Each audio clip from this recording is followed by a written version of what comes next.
Leonardo da Vinci was one of the greatest artist of all time. In fact अगर उनकी life को आप बारीकी से स्टडी करोगे तो कभी आपको लगेगा he was a great artist who was passionate about science, और कभी आपको लगेगा कि he was a great scientist who was passionate about art. वैसे तो उन्होंने बहुत कुछ अचीव किया अलग अलग फील्ड्स में, as an artist, as an inventor, as an engineer, as an architect, as somebody who understands anatomy. लेकिन जो वो जाने जाते हैं अपनी पेंटिंग के लिए जिसका नाम है मोनालिसा। ये वर्ल्ड की सबसे फेमस पेंटिंग है आज के डेट में, और ये सिर्फ सबसे फेमस पेंटिंग ही नहीं है पूरी दुनिया की, ये सबसे महंगी पेंटिंग भी है। अभी पिछले साल एक डेटा आया था जिसमें एक वैल्यू कैलकुलेट करी गई इस पेंटिंग की, which was close to around $700 million, यानी करीब करीब 5,000 करोड़। और सिर्फ इतना ही नहीं, इस पेंटिंग के ऊपर इस पूरी दुनिया में सबसे ज्यादा रिसर्च हुई है। और अभी कुछ साल पहले एक रिसर्च हुई थी जिसमें पता लगा कि इस पेंटिंग में कई कई जगह पर 30 से भी ज्यादा लेयर्स का यूज किया गया है। जो फेस है और जो हैंड्स है उसके ऊपर कई जगह पर जो ब्रश यूज हुआ है इस पेंटिंग को बनाने के लिए, वो इतना पतला है ऑलमोस्ट जितना कि हमारा एक बाल पतला होता है। यानी कि हमको उसमें ब्रश के जो स्ट्रोक्स हैं वो भी नजर नहीं आएंगे, इतने फाइन यूज करे गए हैं। शायद यही वजह रही कि उस पेंटिंग को बनने में कई साल लगे। ये पेंटिंग अपने आप में बहुत ही मिस्टीरियस है और वो मिस्ट्रीज आज तक भी कोई सॉल्व नहीं कर पाया है। अलग अलग व्यूज हैं, अलग अलग लोगों के, अलग अलग रिसर्चर्स के, अलग अलग स्कॉलर्स के, अलग अलग व्यूज हैं। लेकिन अगर आप मेरे स्टैंड पॉइंट से देखें तो एज अ फोटोग्राफर जब मैं इस पेंटिंग को देखता हूं तो इसमें एक खास बात है, इसमें जो ट्रांजिशन है लाइट से शेडो की तरफ वो बहुत ही स्मूथ है। इसमें कहीं पर भी हमको कोई बाउंड्रीज देखने को नहीं मिलेगी, कोई एजेस नहीं मिलेंगे जो उस टाइम पे पेंटिंग में नॉर्म हुआ करते थे। इनफैक्ट उन्होंने सारे नॉर्म्स तोड़ दिए। इससे पहले जो पेंटिंग्स चलती थी वो बहुत ही स्टिफ होती थी और साइड प्रोफाइल होती थी, यानी कि इस तरीके से पेंटिंग किया करते थे। तो पहली बार एक ऐसी पेंटिंग उन्होंने बनाई which was not just front profile, बल्कि जिसमें बैकग्राउंड को ब्लर किया गया। आज आप सबके स्मार्टफोन्स में एक पोर्ट्रेट मोड होगा जिसमें अगर आप ध्यान से ऑब्जर्व करेंगे तो फोरग्राउंड पे फोकस होता है और बैकग्राउंड ब्लर हो जाता है। इसकी वजह से जो सब्जेक्ट होता है वो और ज्यादा अच्छे से हाईलाइट हो पाता है। इस टेक्निक को पहली बार यूज किया गया था इस पेंटिंग में। वैसे तो इस पेंटिंग के ऊपर अगर मैं बात करने लग जाऊं तो मैं पूरा का पूरा सेशन कर सकता हूं इसी पेंटिंग के ऊपर, लेकिन अब हम आगे बढ़ते हैं क्योंकि आज के सेशन का हमारा जो मोटिव है वो है कि इनकी जो कोटेशंस हैं उसके थ्रू इनकी थॉट प्रोसेस को डीपली समझना। तो उनका जो पहला कोट है वो है, simplicity is the ultimate sophistication. Exactly यही सेम वर्ड्स स्टीव जॉब्स ने भी यूज करे थे अपनी एक स्पीच में। वो क्या कहते हैं, simplicity is the ultimate sophistication. इससे हमको क्या समझ आ रहा है, उनका थॉट कहां से आया? लियोनार्डो दा विंची से। He was inspired by Leonardo da Vinci because exact same words है. It takes a lot of hard work to make something simple. It involves digging through the depth of complexity. देखो ध्यान से समझो, जो ये extremely complex life है, अगर हमको उसको एक कैनवस पे उतारना है, चाहे वहां से इंस्पिरेशन लेकर के कोई प्रोडक्ट बनाना है, दोनों ही केस में ज्यादा जरूरी ये नहीं है कि आप क्या करने वाले हो, क्योंकि करने के लिए तो बहुत कुछ है। इंपॉर्टेंट क्या है कि क्या छोड़ा जाए, क्या उस आर्ट फॉर्म के लिए इसेंशियल नहीं है। जैसे दा विंची ने क्या किया, बैकग्राउंड को ब्लर कर दिया। क्यों? क्योंकि background was not essential for that particular painting. This is art. Same वही जो स्टीव जॉब्स ने अलग तरीके से अपने प्रोडक्ट में किया, मैक में किया। जो भी नॉन एसेंशियल बटन्स थे उनको हटाते चले गए। धीरे धीरे आप देखोगे जहां से मैक शुरू हुआ था और आज जहां पर मैक है या एप्पल आईफोन है, वो सिंप्लिसिटी की तरफ बढ़ रहा है, ना कि कॉम्प्लेक्सिटी की तरफ। इनफैक्ट एक वर्ड में स्टीव जॉब्स की फिलॉसफी को अगर डिफाइन किया जाए, that is to keep things simple. बल्कि ये कहना गलत होगा टू कीप थिंग्स सिंपल, आप कह सकते हो to make things simple which are extremely complex at the back and.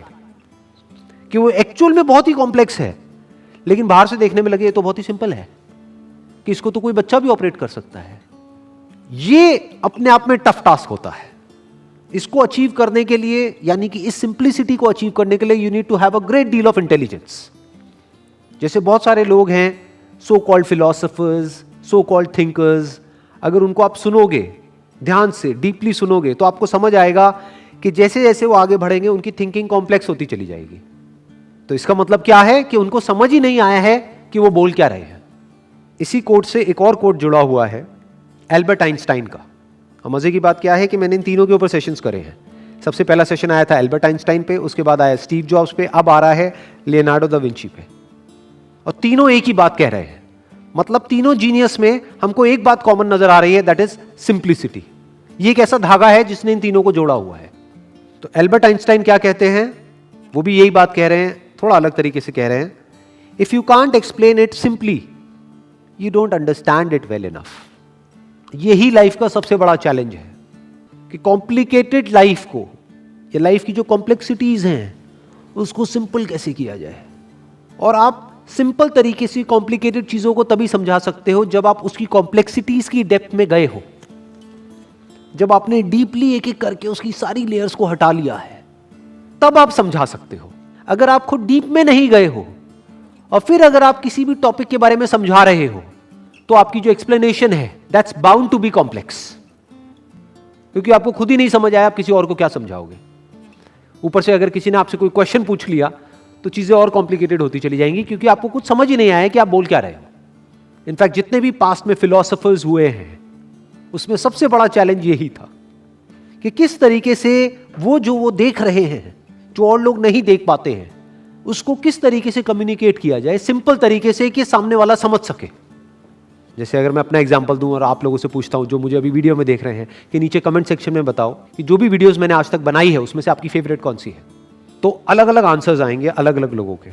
But अगर आप मुझसे पूछो कि मेरी फेवरेट वीडियो कौन सी है, तो उसका नाम है 3 साइंस ऑफ ट्रू लव। इस वीडियो को आप देखोगे, आपको लगेगा कि इसमें तो कुछ है ही नहीं, बहुत ही सिंपल है। बट उस वीडियो के पीछे क्या है वो सिर्फ मैं जानता हूं। उस वीडियो को बनाने में मेरा सबसे बड़ा चैलेंज ये था कि किस तरीके से जो भी मैंने आज तक पढ़ा है अलग अलग रिलीजियस स्क्रिप्चर्स में, वेदों में, उपनिषद्स में, उसके अलावा जो भी मैंने एक्सपीरियंस किया है, डीपली बारीकी से ऑब्जर्व किया, माइंड को, बॉडी को, उसके बियॉन्ड जो कुछ है उसको।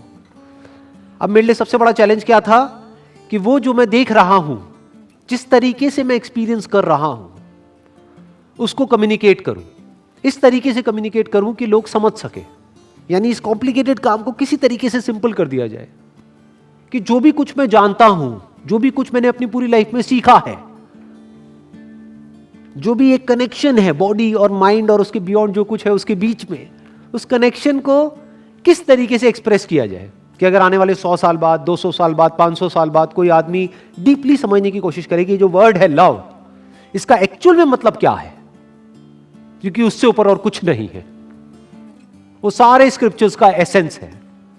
आपने सब कुछ पढ़ लिया, सब कुछ कर लिया, हर तरह की मेडिटेशन कर ली, बट अगर दिल में प्यार ही नहीं है तो क्या है? प्यार मतलब क्या? जुड़ना। अगर आपकी नॉलेज आपको जोड़ देती है सबसे, लिविंग से, नॉन लिविंग से, इस पूरे यूनिवर्स से अगर जोड़ देती है, दैट इज लव। तो अब उस बात को कैसे एक्सप्रेस किया जाए? और उसके 3 अलग अलग स्टैंड पॉइंट्स हैं। ज्यादातर पास्ट में जिसने भी इस टॉपिक को अप्रोच किया है वो एक स्टैंड पॉइंट से अप्रोच किया है, बाकी सबको नेगेट कर दिया है। तो दैट इज नॉट कॉम्प्रिहेंसिव। ये वीडियो ऐसी है कि अगर उसकी एक एक लाइन को आप डीपली समझोगे तो आप कई महीने लगा सकते हो इस वीडियो को समझने में। और एक एक करके जैसे जैसे आप अपनी लेयर्स हटाते चले जाओगे, आपको इस वीडियो में जो भी मैंने कहा है उसकी लेयर्स हटती हुई नजर आएंगी। Next quote is, learn how to see, realize that everything connects to everything else। सीखो कि देखते कैसे हैं। देखना सिर्फ ये नहीं होता कि हमने आंखों को खोला और कुछ दिखा और हमने कहा कि हमने वो देखा, इसको देखना नहीं कहते हैं। ऐसे तो जानवर भी देखते हैं। एक्चुअल में देखो कि वहां पर क्या है। इस बात को सिर्फ थियोरेटिकली मत समझो, मेरे से सुन लिया या किसी से सुन लिया या दा विंची से सुन लिया और सुन करके कहा कि हाँ मुझे तो समझ आ गया जी, सब कुछ जुड़ा हुआ है। साइंस भी तो यही कहती है, everything is energy, energy is never created nor destroyed. तो मुझे समझ आ गया है, अब इसमें और आगे क्या समझना है? कुछ नहीं समझ आया है।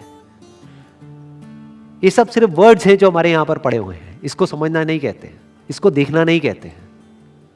बारीकी से इस सच को देखो, ऑब्जर्व करो अपनी ब्रेथ को कि जिसको भी आप मैं कहते हो वो मैं किस पे टिका हुआ है? इसी ब्रेथ पे तो टिका हुआ है। ये ब्रेथ किस पे टिकी हुई है? क्या इस ब्रेथ पे आप कब्जा कर सकते हो? क्या कह सकते हो कि ये ब्रेथ मेरी है? तो आप में आपका है क्या? इस सच को देखो। यानी ये जो बात कह रहे हैं, अगर इसको मेरे को अपने वर्ड्स में एक्सप्रेस करना हो तो मैं क्या कहूंगा? तुझ में ना कुछ तेरा है, मुझ में ना कुछ मेरा है। जो भी कुछ मुझ में है वो तेरा है, और जो भी कुछ तुझ में है वो मेरा है। लेकिन सच क्या है कि ना कुछ मेरा है ना तेरा है, ना मैं हूं ना तू है। इस बात को आराम से बैठ करके समझना क्या कह रहा हूं। Next quote is, where the spirit does not work with the hand there is no art. कोई भी आर्ट होती है, कैसी भी आर्ट होती है, उसको बनाने वाला कोई ना कोई आर्टिस्ट होता है। इन दोनों के बीच का जो सेपरेशन है, जब वो खत्म हो जाता है, सिर्फ आर्ट ही बची रह जाती है, तो उस आर्ट को मास्टरपीस बोलते हैं। That is real art. जैसे अगर कोई डांस कर रहा है और एक डांसर है, डांसर मतलब क्या? एक थिंकर है जो सोच सोच करके डांस कर रहा है, तब तक वो डांस पूरे फ्लो में नहीं हो सकता, तब तक वहां पर स्पिरिट नहीं नाच रही है। यानी वो डांस आत्मा से नहीं हो रहा है, दिमाग से हो रहा है। और जब दिमाग से होता है तो वो देखने में मजा नहीं आता है। That is kind of man made. तो अगर आप चाहते हो कि आपकी इस बॉडी के थ्रू एक मास्टरपीस क्रिएट हो, तो बीच में रुकावट क्या है? आप खुद ही हो। आपको खुद को बीच में से हटना होगा। जैसे ही आप हट जाओगे तो वो आर्ट बची रह जाएगी, और वो स्पिरिट उस आर्ट को क्रिएट करना शुरू कर देगी। यानी कि आपका जो थॉट है वो पूरी तरह से एक हो जाना चाहिए जो भी आप क्रिएट कर रहे हो उसके साथ में। यानी जो भी आप काम कर रहे हो, जब उस काम के साथ में आप पूरी तरह से जुड़ जाते हो, पूरी मतलब पूरी तरह से, बीच में कोई सेपरेशन ही बाकी नहीं रह जाता है। यानी आप ये तक भूल जाते हो कि मैं क्या कर रहा हूं, तब वो काम एक अलग लेवल पे चला जाता है।